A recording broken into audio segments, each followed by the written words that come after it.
రేపటి నుంచి జరిగే తెలంగాణ అసెంబ్లీ సమావేశాలకు మాజీ సీఎం బీఆర్ఎస్ అధినేత కేసీఆర్ హాజరవనున్నారు.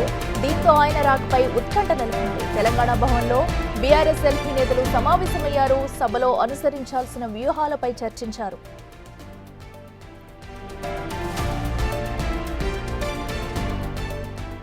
నిజానికి కేసీఆర్ సభకు రాకపోవడంతో విమర్శలు పెరిగాయి. అయితే కేసీఆర్ సభకు ఒక్కరోజు వచ్చి వెళ్లిపోతారా లేక సమావేశాలు పూర్తయ్యే వరకు సభకు వస్తారా అనేది ఇప్పుడు సస్పెన్స్ గా మారింది.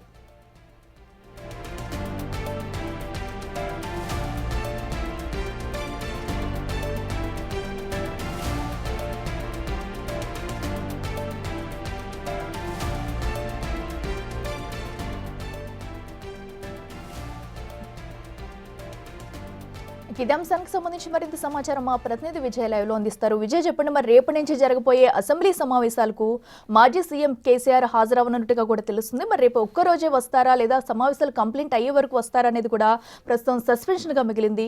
ఇప్పటి వరకు జరిగిన మీటింగ్ లో ఎలాంటి నిర్ణయాలు తీసుకున్నారు? అప్డేట్స్ ఏంటి? అయితే రేపటి నుంచి జరిగేటువంటి ఈ అసెంబ్లీ సమావేశాలు ఏవైతే ఉన్నాయో వీటికి సంబంధించి మాజీ ముఖ్యమంత్రి బీఆర్ఎస్ అధినేత కేసీఆర్ అయితే ఖచ్చితంగా రేపు అసెంబ్లీకి రానున్నట్టుగా కూడా తెలుస్తూ ఉంది. అయితే కేటీఆర్ ప్రకటన మేరకు కేసీఆర్ అసెంబ్లీకి వస్తారు అని చెప్పేసి కూడా ముందుగానే తెలిసినటువంటి పరిస్థితి కూడా ఉంది.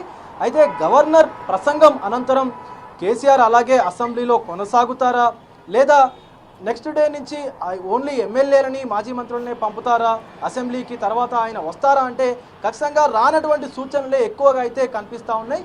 సో ముఖ్యంగా ఈరోజు తెలంగాణ భవన్లో బీఆర్ఎస్ కేంద్ర కార్యాలయంలో జరిగినటువంటి సమావేశంలో ముఖ్యంగా ఎమ్మెల్సీలు అలాగే ఎమ్మెల్యేలకు అసెంబ్లీలో మాట్లాడాల్సినటువంటి అంశాలపైన కూడా దిశానిర్దేశం చేసినట్టుగా కూడా తెలుస్తూ ఉంది.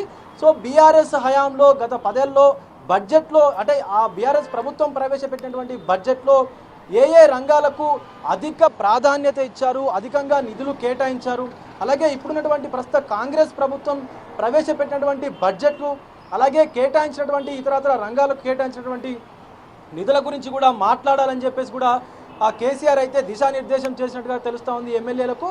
ఇక అలాగే రాష్ట్రంలో ప్రస్తుతం ఉన్నటువంటి సాగునీటి కొరత పైన కూడా మాట్లాడాలని చెప్పేసి కూడా ఏ ప్రాంతాల్లో పంటలు ఎండిపోతూ ఉన్నాయి, ఏ ప్రాంతాల్లో ఈ యొక్క నీటి ఎద్దడి ఉన్నది అనేది కూడా మాట్లాడేయాలని చెప్పేసి కూడా ఎమ్మెల్యేలకు దిశానిర్దేశం చేసినట్టుగా తెలుస్తూ ఉంది. ప్రభుత్వం ముందు చూపు లేకుండానే ఈ కారణంగానే భూగర్భ జలాలు అడుగంటాయని, అలాగే మరోవైపు కృష్ణా గోదావరి జలాలను ఏపీ ప్రభుత్వం తరలించుకుపోతుందనేటువంటి అంశాన్ని కూడా లేవనెత్తి మాట్లాడినటువంటి పరిస్థితి కూడా ఉంది. సో ఇదే విషయంలో ప్రభుత్వం వైఫల్యం చెందింది అని చెప్పేసి కూడా మాట్లాడినటువంటి పరిస్థితి ఉంది మీటింగ్లో. ఇక అసెంబ్లీ వేదికగా కూడా ప్రభుత్వాన్ని నిలదీయాలి ఈ అంశం పైన అని కూడా ఎమ్మెల్యేలకైతే దిక్సూచిలాగా చెప్పినటువంటి పరిస్థితే కనిపిస్తూ ఉంది. ఇక బీసీ రిజర్వేషన్లు, ఎస్సీ వర్గీకరణ అంశాలపైన కూడా ప్రభుత్వాన్ని ఇరుకున పెట్టాలని చెప్పేసి కూడా గతంలో టీఆర్ఎస్ చేసినటువంటి తీర్మానాలను కూడా ప్రస్తావించాలని చెప్పేసి కూడా నిర్ణయం చేసినట్టుగా కూడా తెలుస్తూ ఉంది. ఈ మేరకు ఎమ్మెల్యేలకు ఎమ్మెల్సీలకు కూడా దిశానిర్దేశం చేసినట్టుగా కూడా తెలుస్తూ ఉంది.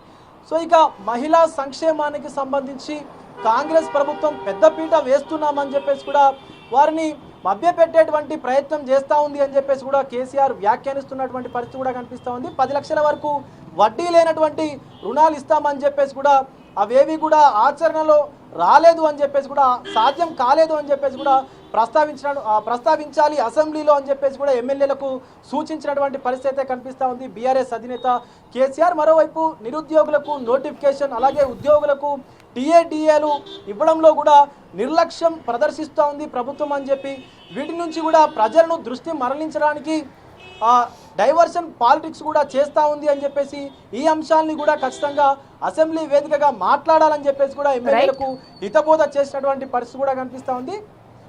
ప్రజలకు ఇచ్చినటువంటి అన్ని హామీలు, రైతు, బీసీ, ఎస్సీ, నిరుద్యోగ డిక్లరేషన్ల పైన కూడా మాట్లాడాలి అని చెప్పేసి కూడా అటు ఎమ్మెల్యేలకు ఎమ్మెల్సీలకు డిక్లరేషన్ అంటే ఒక దిశానిర్దేశం చేసినటువంటి పరిస్థితి అయితే కనిపిస్తూ ఉంది. Akhila. Right Vijay, thank you.